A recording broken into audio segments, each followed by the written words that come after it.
If things weren't bad enough for the French president, Emmanuel Macron back in his home country, they could be about to get even worse.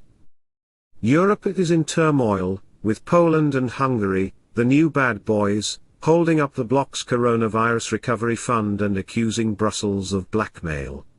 Italy making plans for their exit in 2 years, and FREXIT momentum building. Anti-Brussels sentiment is quickly spreading across Emmanuel Macron's nation. On top of this, he may well have to explain to his fishermen why they have to sell up and move on, if the final outcome of the trade talks is a no deal.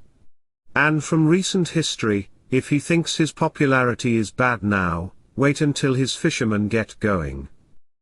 After CCTV footage released earlier this week, showing a Paris music producer, Michel Zecler, being attacked by police officers, for not wearing a face mask, Macron faces further public backlash for his proposed security law, that would forbid people to share or broadcast images of the police. This is the face for future democracy within Europe, and every ounce of Lord Frost's negotiating should recognise this.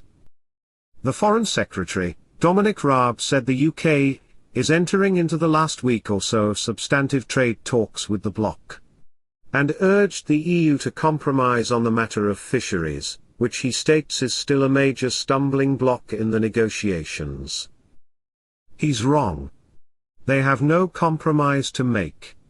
They either accept the British terms or forget their fishing industry, which incidentally, was built by previous UK politicians selling out our fishermen. Mr. Raab continued.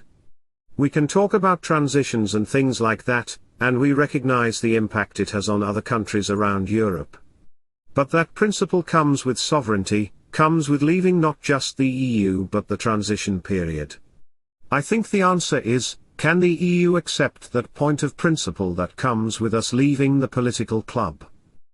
But is there really any surprise in this when you look at the Union, if you can really call it such? There is bitter political unrest. Every country looking after their own. All highlighted by the pandemic and its economic effects. And the German Chancellor, Angela Merkel, is no better than the rest.